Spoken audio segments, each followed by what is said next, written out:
So, good evening po ulit. Ngayong gabi, ang message natin halos continuation ng message ni Pastor Ramil nung last Sunday. So, last Sunday, it was entitled The Encounter of Pilate with Jesus Christ. So, ngayong gabi naman, ang message natin is the encounter of the Roman soldier with Jesus. So, in continuing with the encounter series with Jesus. So, for our power thoughts,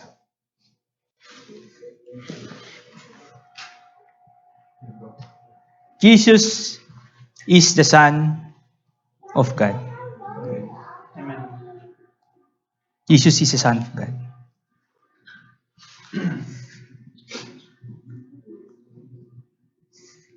Nakakita na ba kayong si Stantham na nanginginig sa harapan? Parang ako yun ngayon eh. Hindi umi-effect yung finger ko sa ayun. So, kung ipagpapatuloy po natin yung message last Sunday, kung naalala niyo po, si Jesus Christ, yung last part, hinand kay Pilate. So, from Pilate, Pilate handed Jesus to the governor's soldier. So, in Matthew 27 to 31, hayaan niyo po akong basahin. Sabi dito, then the governor's soldier took Jesus in the praetorium and gathered the whole company of soldiers around him. They stripped him and put a scarlet robe on him, and then twisted together a crown of thorns and set it on his head. They put staff on his right hand and then knelt in front of him and mocked him. Hail, King of the Jews, they said. And they spit on him and took the staff and struck him on the head again and again and again. After they had mocked him, they took off the robe and put his own clothes on him, and then they led him away to crucify him.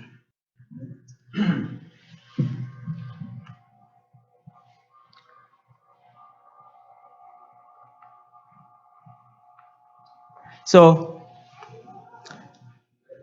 right now, this is a map of the place where Jesus is being held and tortured by the Roman soldiers. But have you ever wondered why these Roman soldiers, are so ruthless? They didn't have any fear of hurting someone. In ancient Rome, the centurions meant captain of over 100 foot soldier in a legion. So, imagine niyo, sabi kay Google, legion consists of 3,000 to 6,000 men in ancient Rome. So, napakadami po. And those centurions, they were known for their loyalty. And they work so hard just to be promoted. And their dedication and courage is sin. And lastly, although crucifixion was invented by Persian in 300 to 400 BC, you will see that the Roman developed crucifixion into punishment for the most serious criminal.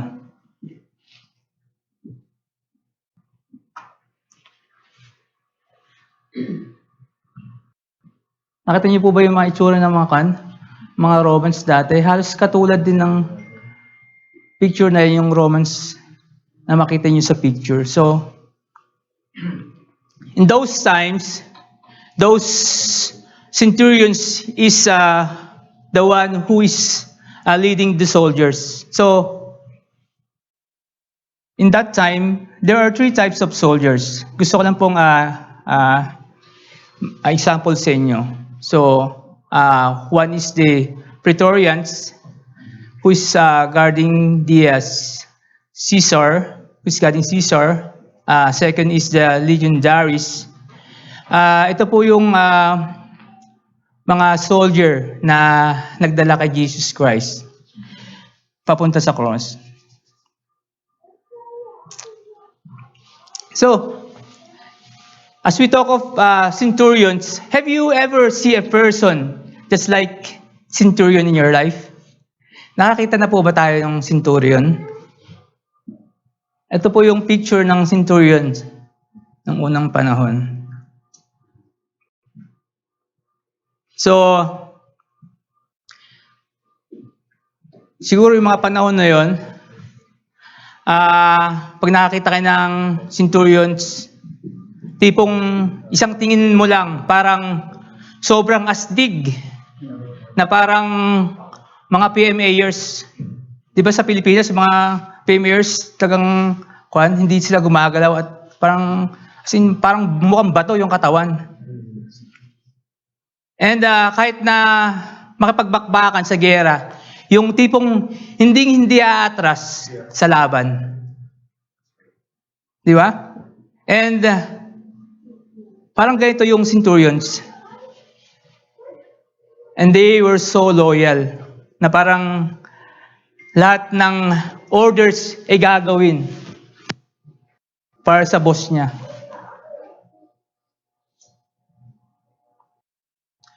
So the centurion, on that time, hindi siya maalis na hindi kasama yung mga soldiers ng mga panahon. So, itong time na to, together with the centurions and the soldiers, they go on Calvary with Jesus Christ. And if you will put your feet on the centurions, makita nyo na itong mga centurions na to, parang napad na ba kayo yung sa Braveheart na pag pinapanakan ganun, parang hindi naman tinatabla, naglalakad-lakad lang. Di ba? Yung mga taong parang, parang siyam yung buhay o mahigit pa. Kaya, feeling nila, kayang-kaya nilang i-handle yung situation, yung time na they are dealing with Jesus.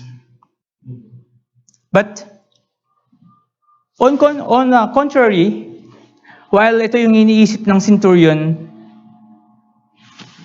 sa part naman ni Jesus, he knows that he is accomplishing something. So, makita natin dito sa book ng Isaiah, may part dito sa chapter 53 says that the book of Isaiah is known as a great prophecy of the suffering servant. So, dito na-predict kung ano yung mangyayari kay Jesus Christ. And in fact, sa isip ni Jesus Christ, everything they did according to His eternal will and plan of God.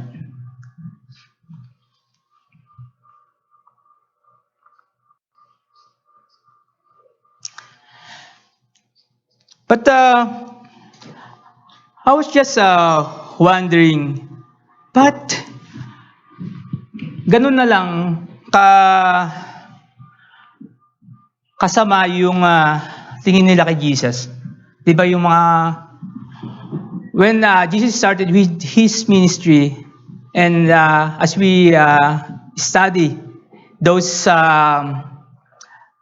encounters with Jesus, ano po yung nakita natin? 'Di ba? Gumagawa siya ng mga milagro, nagpapalayas ng mga demonyo, bumubuhay ng mga patay. Ano pa po? At marami pang iba.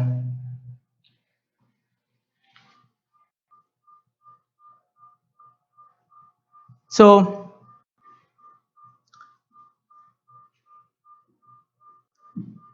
napaka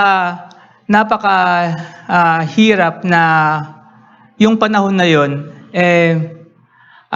although you're telling the truth, na sinasabi mo na you are the Son of God, but yung mga tao na nakapaligid sa'yo, iba ang iniisip sa'yo. Nasubukan niyo ba yung time na yon na pag pumasok ka sa isang party, sasabihin mo, ako si Pastor JR, kailangan niyo ako papasukin sa loob dahil ako yung magme-message. Nagkataon na nakalimutan ni Pastor JR yung ID niya. So, anong tingin niyo yung gagawin niyo? So, di ba mahirap na yung parang hindi ka ganong kilala, di ba?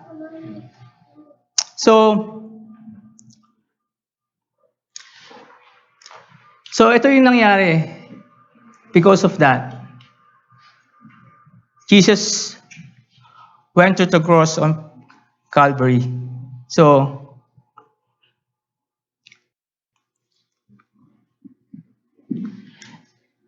gusto ko lang pong isa-isahin yung nangyari, yung mga time na yun. So, they came to a place, from the Praetorium, they came to a place called Golgotha. And bago si Jesus ipako sa krus, they offered him a drink, and which mixed with gall. And nung natikman ni Jesus to, nalaman niya na parang yung parang hindi mo maramdaman yung sakit. So he refused that. And then, from the time he was crucified, they divided his clothes, and above his head, they placed the written charge against him, which is, "This is Jesus, the King of the Jews." And those times, those soldiers who are passing by him are trying to insult him and shook their heads, and they said, "You are going to destroy the temple and build it in 3 days? Save yourself. Come down on the cross if you are the Son of God."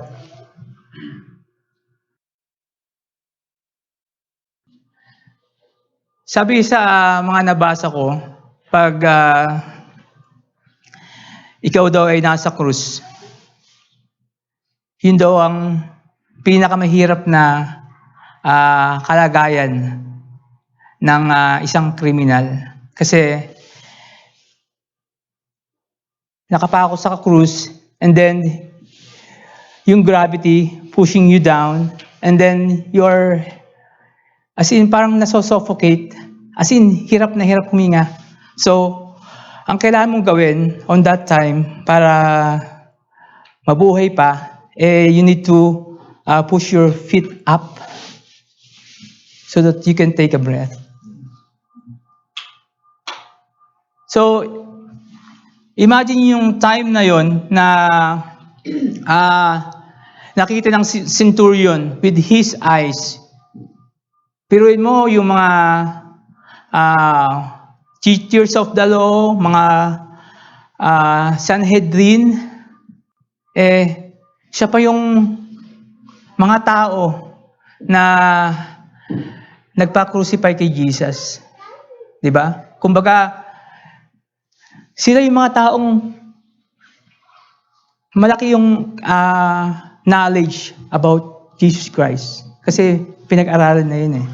Pero sa pagkakataon na yun, sila pa yung nangunguna para parusahan si Jesus Christ. But Jesus didn't say a word. Rather than he take all the sufferings that he had. And on the last part, it says here, gusto ko lang pong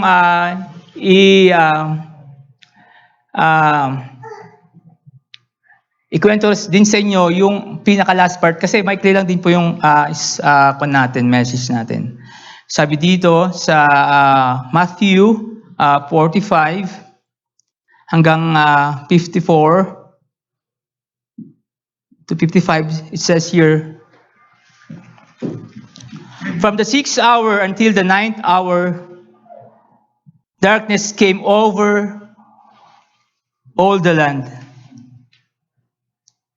About the 9th hour, Jesus cried out in a loud voice, Eloi, Eloi, lama sabachthani, which means, my God, why have you forsaken me? And when some of those standing heard it,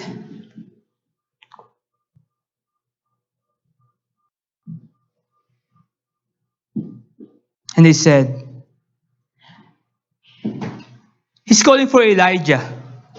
Immediately one of them ran and got a sponge, and he filled it with wine vinegar, put it on a stick, and offered it to Jesus to drink. The rest said, now, leave him alone.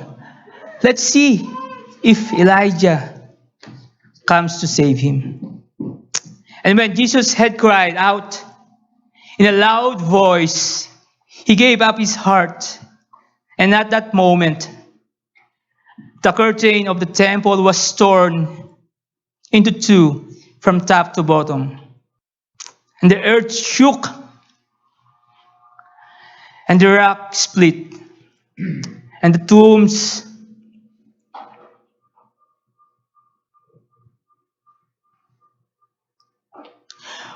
broke open, and the bodies of many holy people had died were raised to life. They came out on the tombs, and after Jesus' resurrection, they went into the holy city and appeared to many people. And when the centurion and with the soldiers guarding him saw Jesus, they see that the earth opened, and they were so terrible and exclaimed, surely he was the Son of God. He was the Son of God.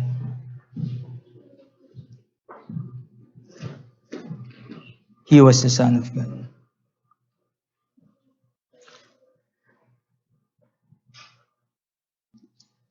Before I close,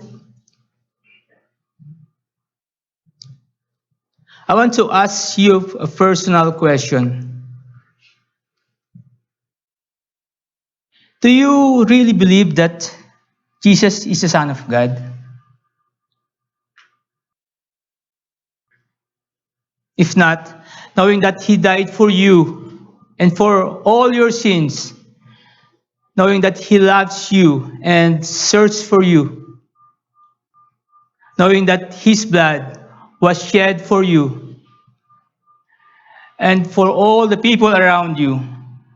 What else do you want Jesus to do for you to believe Him?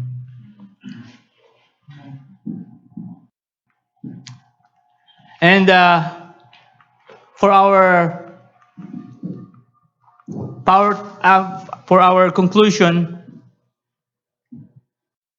let's read it. Jesus' suffering, death, and His resurrection revealed the great power by giving His grace to all who sinned and confessed. Mercy to those who believe and accept Jesus as their Lord and Savior. And love for those who chose to have eternal life, who aims to follow footsteps of Jesus Christ in order to glory God till the end of their life. So, magandang gabi po at maraming salamat.